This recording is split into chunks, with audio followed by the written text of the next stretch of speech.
soyez tous informés, donc le CNOSF c'est le 20 ou le 21. Donc on va monter, donc il y aura le directeur des services, c'est ça, monsieur le maire? Il y aura de la mairie. qui vous accompagne. Donc on montera à ce moment-là pour défendre le dossier. On vous a convoqué pour une assemblée décidant une augmentation de capital de 300 000. Vu le montant des pertes, ça ne va pas suffire. Donc ce que je vais vous demander, c'est de vous prononcer sur une augmentation de capital de 400 000 euros. C'est-à-dire que la mairie jouant le jeu, il faut bien que les actionnaires montrent de la bonne volonté. Donc ce qui nous permettrait 200 plus 400 d'être à 600. Donc par rapport à 654, on serait dans les fameux 100 000 de variation. Les comptes que je vous donne ne sont pas définitivement arrêtés tant qu'ils ne sont pas certifiés par le commissaire aux comptes. Pardon. L'engagement de soutenir le club, bien sûr, tient au fait que le club reste un CFA. Car si le club ne reste pas un CFA, il y a liquidation. À ce moment-là, la ville ne laissera pas tomber le club, mais elle aura besoin de personne. Donc, vous n'avez pas compris? C'est dur. C'est vrai, j'ai pas compris. Il y a le soleil. alors, je vais vous redire, donc la mairie ne donnera son complément de subvention bien évidemment que si le club est maintenu en CFA. L'augmentation de capital qui va être décidée aujourd'hui ne sera de toute façon souscrite que si le club est maintenu en CFA. Ça va de soi, puisque autrement le montant des subventions tombant tellement que c'est pas possible d'équilibrer. Donc il faut repartir de zéro, comme vous l'a expliqué le maire.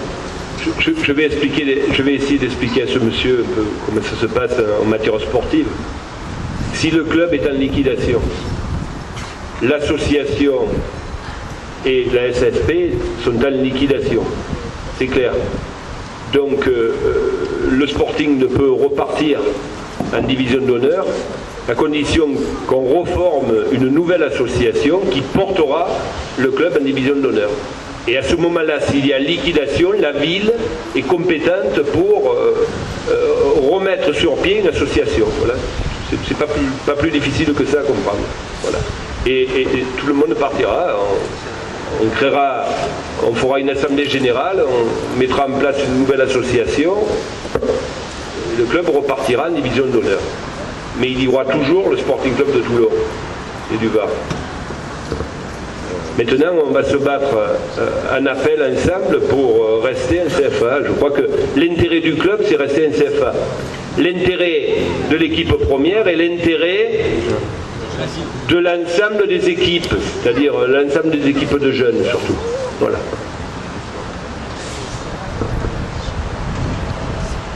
Alors, au niveau financier, tout est compliqué. Au niveau sportif, par contre, les résultats ont été bons cette année. Je pense que vous l'avez tous suivi. Il y a eu notamment, donc, il y a eu une bonne prestation d'équipe 1, qui est finie 5e, président.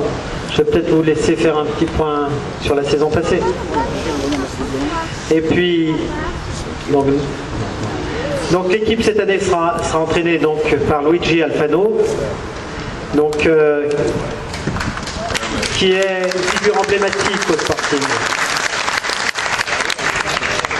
Et donc cette saison s'est bien passée au niveau sportif à tous les niveaux. Vous avez les U17 qui sont montés en national, c'est une grosse satisfaction. Ce qui va nous permettre peut-être de jouer également la montée des U19 cette année, par répercussion avec les joueurs. Vous vous rendez compte, c'est important ce que vient de dire M. Joy. Les U17 sont montés en national. S'il y avait liquidation, c'est terminé. Il n'y a plus rien. Voilà la raison pour laquelle la ville a le devoir de rester et reste proche du Sporting Club de Toulon. C'est important. Allez, donc le Sporting est le seul club d'ailleurs dans le Var à avoir une équipe en U17 en national, se dire passant. Donc ce qui va permettre aux U19 également certainement de jouer la montée par répercussion parce que les catégories montant, le niveau monte.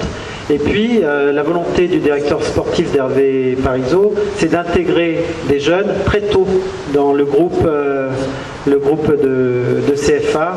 Et en cela, il est entièrement suivi par Luigi Alfano. Donc le but, c'est de permettre l'ascenseur au sein du club le plus possible pour avoir le plus possible de joueurs formés à Toulon, qui jouent en équipe familiale. Alors, je vais revenir au but de cette assemblée. Donc, ce que je vais vous proposer, c'est de voter en première résolution donc une augmentation de capital, non pas de 300 000 euros, mais de 400 000 euros. En deuxième résolution,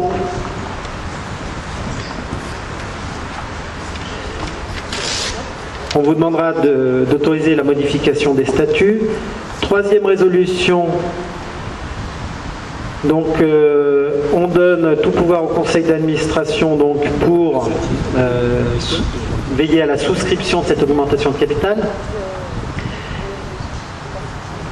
Donc après, quatrième résolution, on ramène la valeur,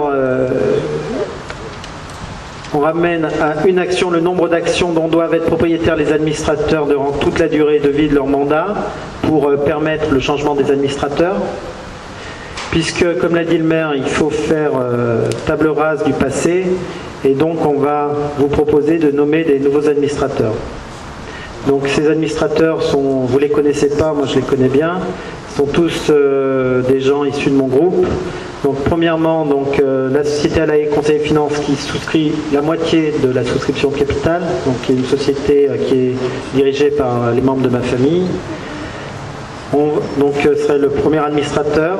Le deuxième administrateur, ce serait donc Christine Joy, mon épouse.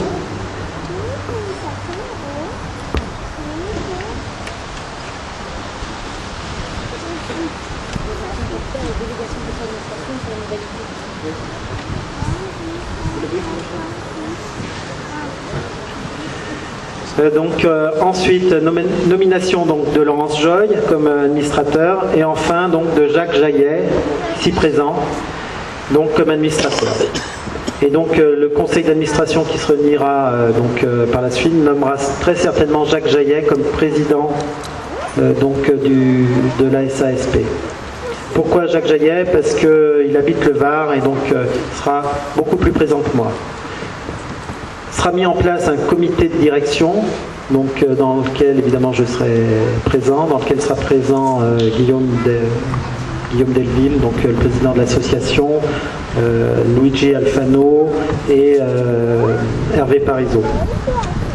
Et donc on va rajouter également une résolution, c'est de nommer donc un administrateur avec une voix simplement consultative, donc qui sera laissé qui sera nommé donc, par la mairie. Ensuite, on va entériner donc, la démission des anciens administrateurs. Et puis, dixième résolution, on donnera tout pouvoir aux porteurs des présentes donc, pour faire les formalités. Est-ce que vous voulez qu'on mette au vote article par article ou est-ce que vous voulez qu'on vote tout globalement? S'il y a une personne qui souhaite qu'on vote article par article, on le fait. On vote tout d'un bloc. Monsieur Joy, on a bien l'assurance que les anciens administrateurs ont bien démissionné. Jacques, tu as les démissions des administrateurs? Donc si vous le voulez bien, on va voter donc la nomination des nouveaux administrateurs et l'augmentation de capital. Donc est-ce que quelqu'un vote contre? Levez la main. Personne. Est-ce que quelqu'un s'abstient? Une abstention.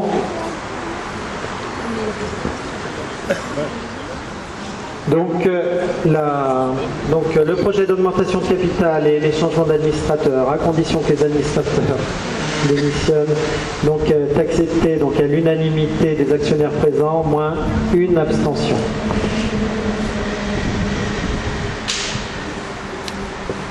Messieurs, dames, en tous les cas, je vous remercie. Je remercie tous les supporters qui sont venus supporter le club en ce moment difficile.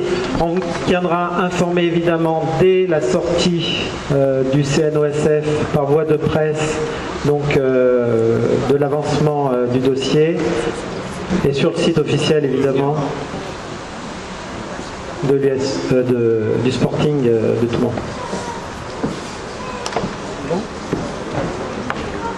Merci. Maintenant, le tout, c'est de se battre pour essayer de permettre au Sporting de rester là où il est. Mais je fais remarquer que l'apport correspond au déficit de 648 000 euros.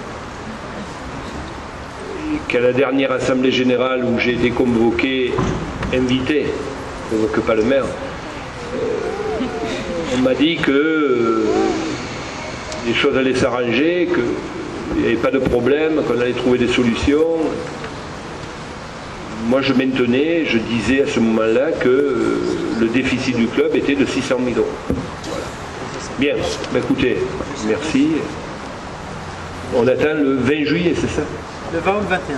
Le 20 ou le 21. Allez. Merci, au revoir messieurs, messieurs, dames.